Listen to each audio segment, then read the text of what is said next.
Update. My 30 male wedding is 22 days away. I have been no contact with my dad's wife, both 60s, because she refused to apologize. He just told me he's not coming. How can I salvage this? Original post. My stepmom, Debbie, is a narcissist. She has been awful to my sister, 28 female, and me since they got together 18 years ago, and my dad has only enabled her. It's 100% an abusive relationship. She is extremely controlling and horrible to him as well. 2 years ago on my birthday, she brought up something traumatic she did to me years before and bragged about it to say that her mistreating me is the reason I'm successful.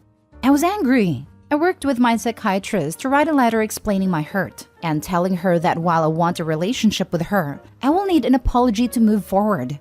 She sent a letter back blaming me for a bunch of stuff from when I was a kid to justify her ill treatment and refusing to apologize. My response was, I'm sorry. I can't have a relationship if you don't respect me enough to apologize. My email inbox is open should you choose to apologize, but this is a hard boundary. Do not call, text, etc.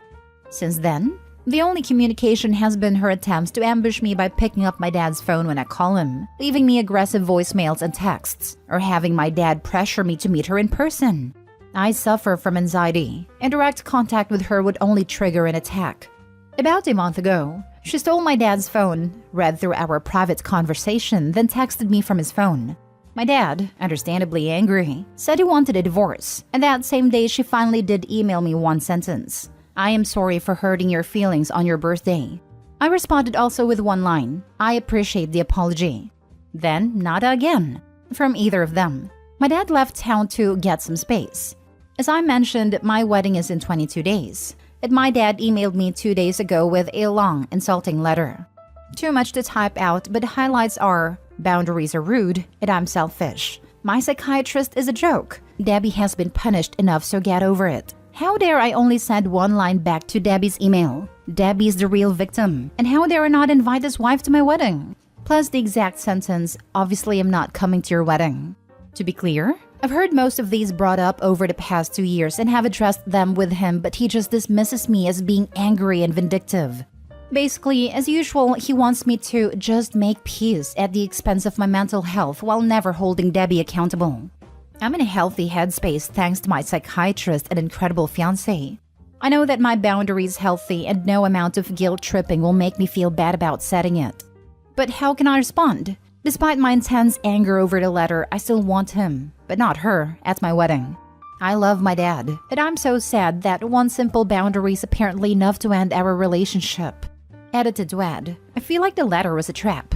Either I cave to her and they both come, or I tell him no and it proves all they say about me and justifies him not coming.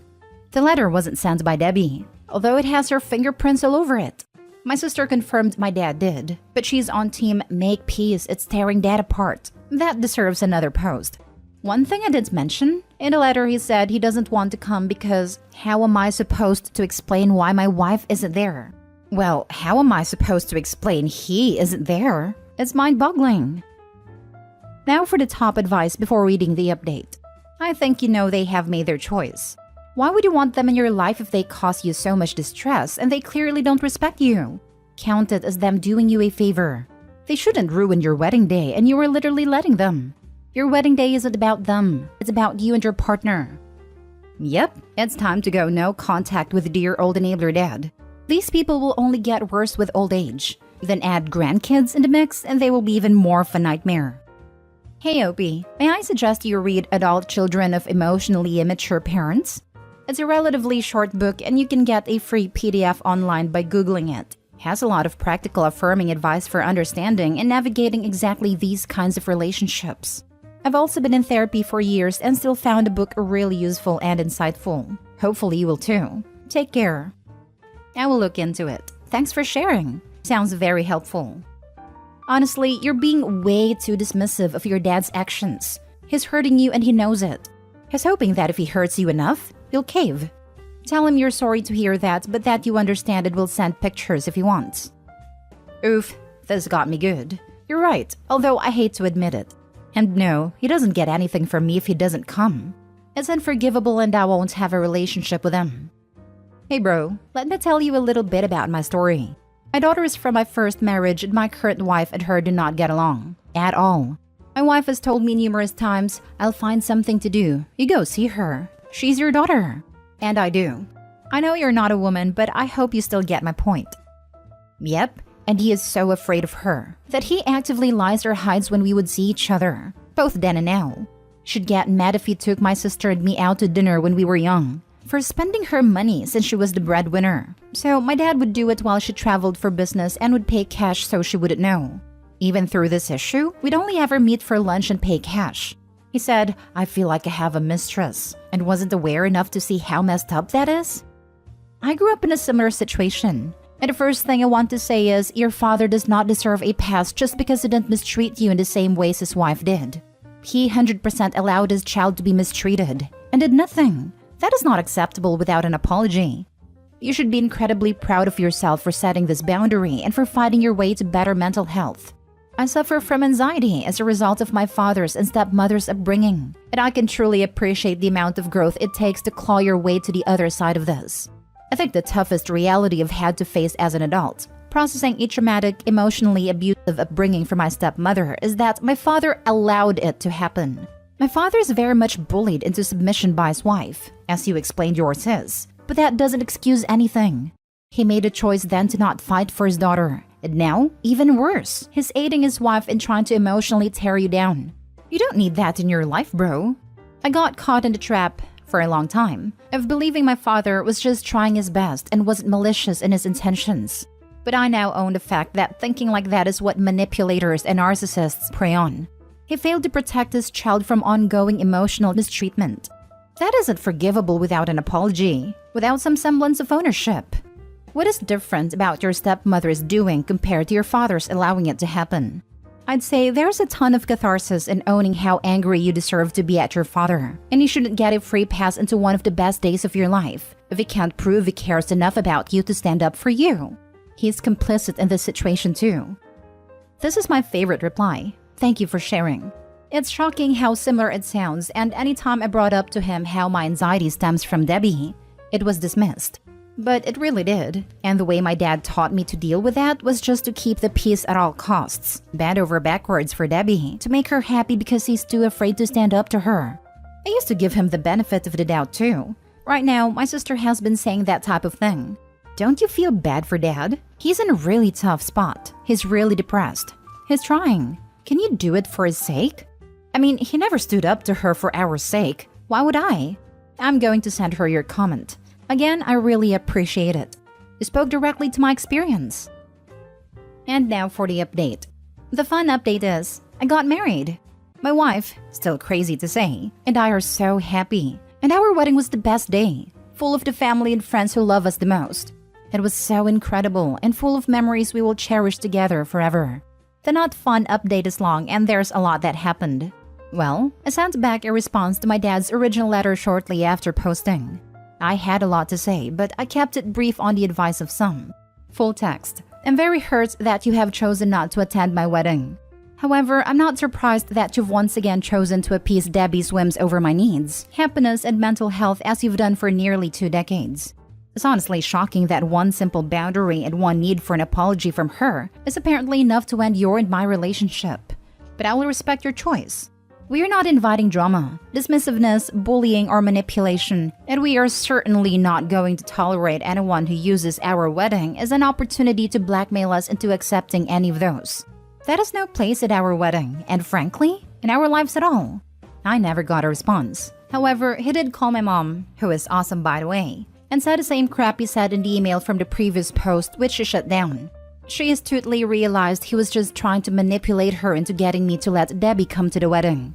He also had the nerve to say how important his vows were, and double down on his wife being more important. The kicker is, he cheated on my mom while they were married, so I'm not sure why he thought that was smart to say to her. My mom ended with, nothing would keep me away from my child's wedding, and asked him how attending would possibly change his relationship with Debbie. He didn't have an answer.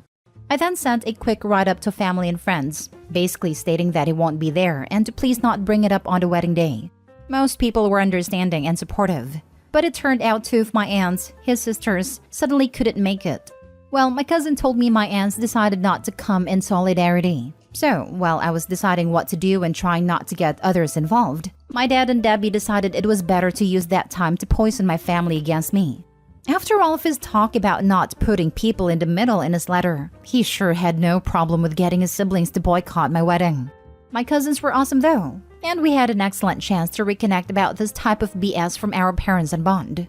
2 days before the wedding, my dad sent me another email titled, "I come in peace." In it, he confirmed he won't come but said it saddens me to the depth of my soul, and that he wishes there was a way to mend a family.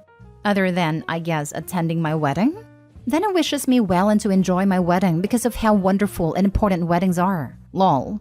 The way it was written made it seem like he wanted to come but couldn't due to extenuating circumstances, which angered me.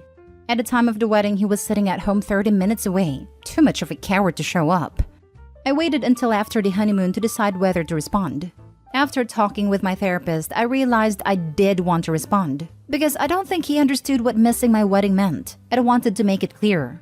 In it, I said this email was nothing but a self-serving, disingenuous attempt to alleviate his own guilt for skipping it, and that there is no healing from this. Then I said to not contact me again. Fast forward to last week. I got a letter in the mail, no return address.